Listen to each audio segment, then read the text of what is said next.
बेटा तुम्हारे लिए सरहद पे खड़े होकर इस देश की रक्षा कर रहा है। मेरा बेटा जवान बनता है और मेरे बेटे के लिए तुम ऐसी स्कीम क्यों लाए हो मोदी जी, जो 4 सालों में खत्म हो जाती है। मेरा बेटा काम करता है, परिश्रम करता है, संघर्ष करता है सेना में भर्ती होने के लिए, और आपने उसको 4 सालों के लिए 4 सालों की नौकरी देकर उसको आप घर भेज देंगे। क्या हक नहीं है किसान को पूछने का? क्या महिलाओं को हक नहीं है पूछने का कि हमारे लिए क्या किया? आपकी यहां 18 सालों से सरकार थी, पिछली ये सरकार 3.5 सालों से चल रही है। क्या महिलाओं को हक नहीं है पूछने के लिए कि हमें पहले ये पैसे क्यों नहीं दिए जो चुनाव के 2 महीने पहले आप हमारे खातों में डाल रहे हो? क्या हम उस समय गरीब नहीं थे?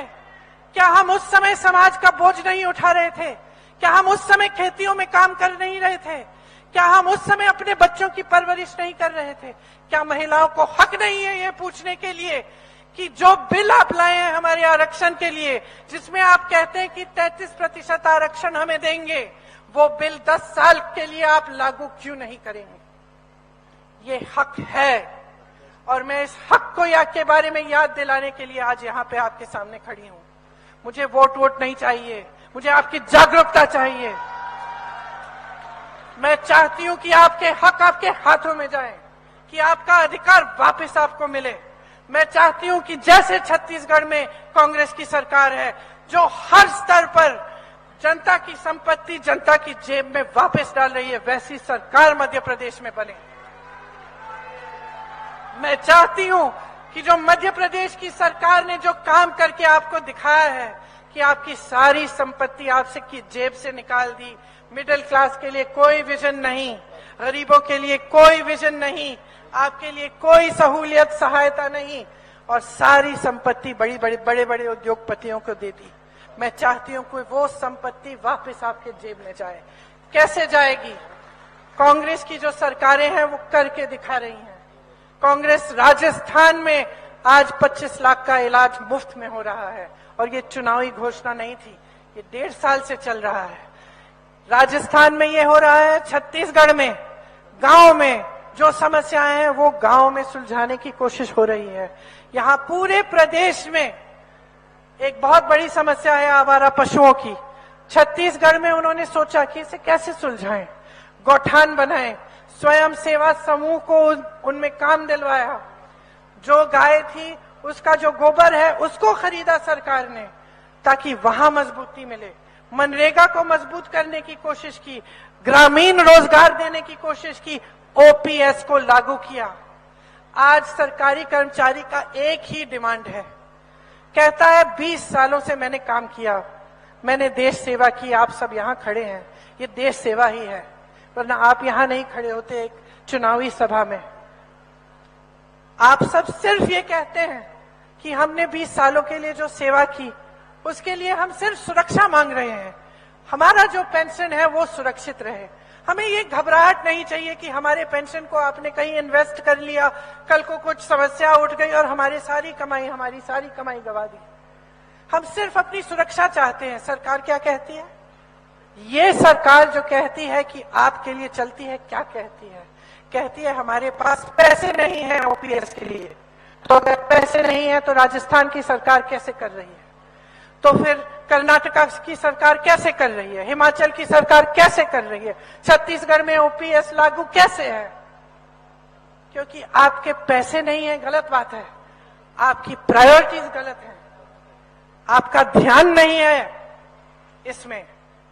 जब बड़े बड़े उद्योगपतियों के कर्ज माफ करने की बात होती है, हजारों करोड़ रुपए आप अडानी जी के माफ कर सकते हैं, तो इस देश के कर्मचारी के ओपीएस क्यों नहीं दे सकते? सीधी सी बात है, सीधी सी बात है। पिछले साल जब यूपी का चुनाव था, गन्ने के किसानों का बकाया 15,000 करोड़ था। उसी समय प्रधानमंत्री जी ने 2 चीजें की, अपने लिए 2 हवाई जहाज खरीदे, एक 8,000 करोड़ का, दूसरा 8,000 करोड़ का, 16,000 करोड़ के 2 हवाई जहाज खरीदे। और दूसरी बात, उन्होंने ये ऐलान किया कि संसद भवन की सुंदरीकरण के लिए 20,000 करोड़ रुपए खर्च किए जाएंगे, और किसान का बकाया, उसके लिए पैसे नहीं है। किसान के बकाये के लिए पैसे नहीं है। जो संसद चला आ रहा है 70 सालों से ठीक ठाक है, मरम्मत करनी है तो करो, लेकिन उस पूरी इंडिया गेट के सामने नई दिल्ली को की सुंदरीकरण के लिए इतने पैसे खर्च करने के लिए क्या जरूरत थी? देखिए, मनमोहन सिंह जी की सरकार में खूब तरक्की हुई और ये नहीं था कि ऐसे बड़े प्रोजेक्ट नहीं थे, G20 नहीं था, ये सब था, लेकिन गरीबों के लिए और मिडिल क्लास के लिए सोच थी, एक विजन था कि किस तरह से हम आपको भी मजबूत कर सकते हैं और उद्योगपतियों को भी मजबूत कर सकते हैं। और ये नजरिया नहीं था कि सिर्फ गिने चुने 5 उद्योगपतियों को हम मदद करेंगे और बाकी उद्योगपति जाए भाड़ में, ये नजरिया नहीं था। आज के तमाम छोटे उद्योगपति, मध्यम वर्ग के, जो छोटी छोटी कंपनियां चलाते हैं, जो इंजन है हमारे देश के विकास का, जो दुकानदार हैं, जो छोटी दुकानें हैं, इन सब की मदद सहायता कौन कर रहा है? नोटबंदी की आपने, सबको कह दिया कि भाई देशभक्ति दिखाओ अपनी, खड़े हो जाओ लाइन में, सब खड़े हो गए, क्योंकि हमारी देश की जनता, जब हम देश की बात करते हैं, जब हम धर्म की बात करते हैं, तो ऐसा एक हिंदुस्तानी नहीं है जिसके दिल में वो बात नहीं बैठती। इसीलिए ये सीख गए कि भाई जब जनता से कुछ निकालना हो, धर्म की बात करो और देशभक्ति की बात करो। आप खड़े हुए लाइन में। नोटबंदी का सबसे बड़ा नुकसान किसी अडानी अंबानी का नहीं हुआ, नोटबंदी का नुकसान आपने झेला, इंदौर ने झेला। उसके बाद क्या हुआ? कोरोना आया। दुनिया भर में कोरोना जब आया तो छोटे छोटे उद्योगपतियों की मदद की, यहां नहीं हुई आपकी सहायता। कोरोना के बाद आप पे जीएसटी थोपा गया और जीएसटी से आप अभी भी जूझ रहे हैं।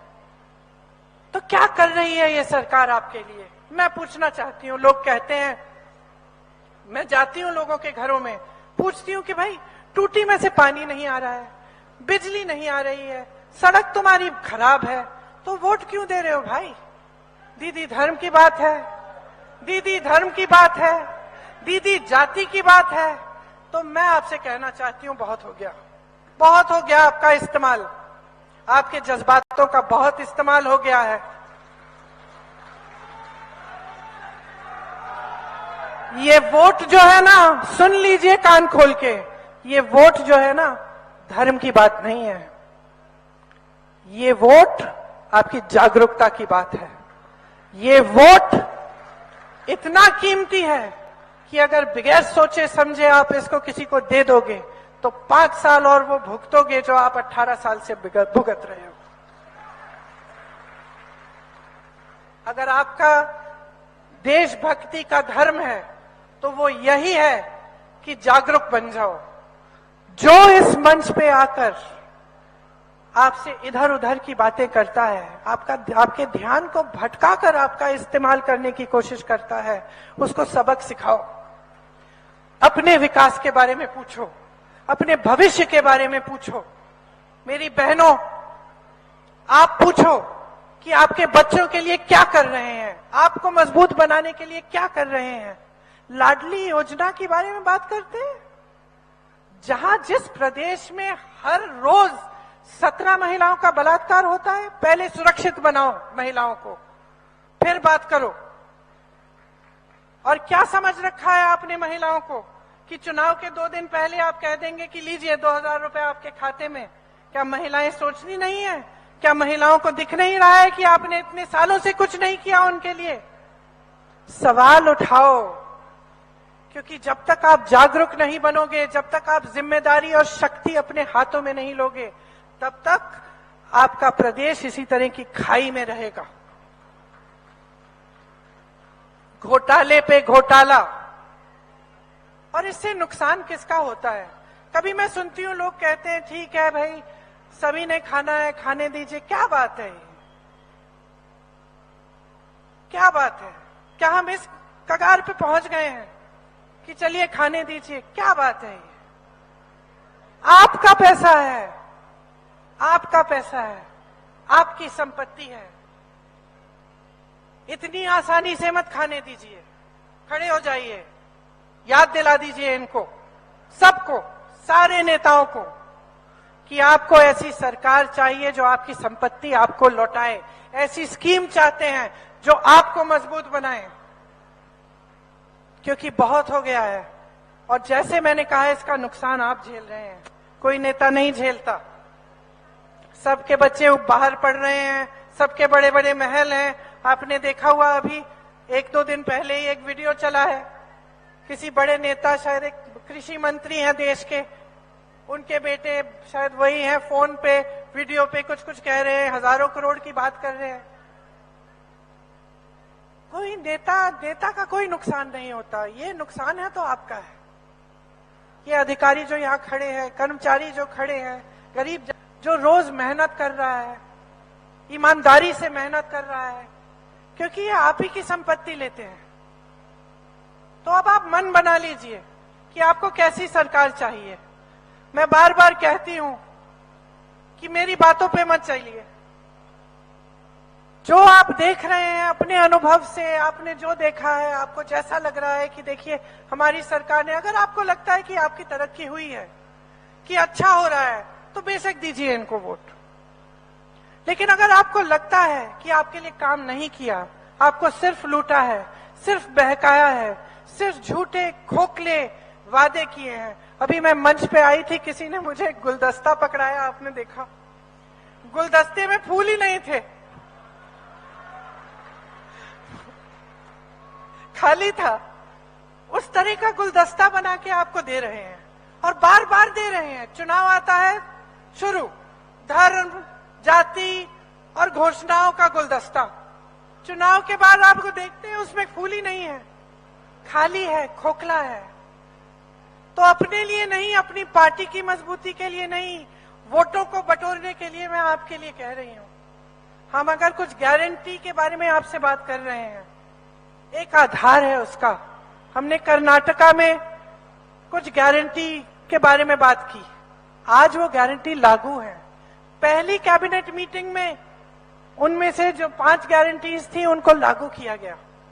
तो मेरी बातों पे मत जाइए, देखिए कर्नाटका में क्या हो रहा है। क्या छत्तीसगढ़ के लोग खुश हैं? क्या वाकई किसान खुश है वहां का?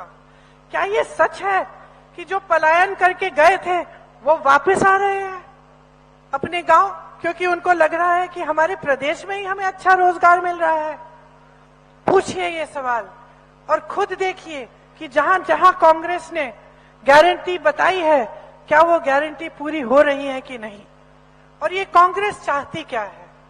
अगर इस पार्टी ने आजादी की लड़ाई लड़ी, अगर इसका एक नेता देश के एक कोने से दूसरे कोने तक 4000 किलोमीटर चल के सिर्फ ये कह रहा है आपको कि आप एकजुट हो जाइए, कि ये देश एक हो, ये देश मजबूत हो, भारत जोड़ो यात्रा एक नेता कर रहा है, तो क्या अपनी भलाई के लिए कर रहा है?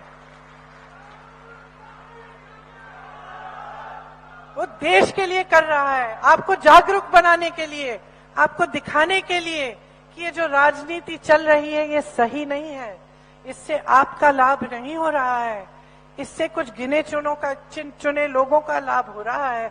और अब आप सबको खुद दिखने लगा है। छोटी छोटी चीजें हैं।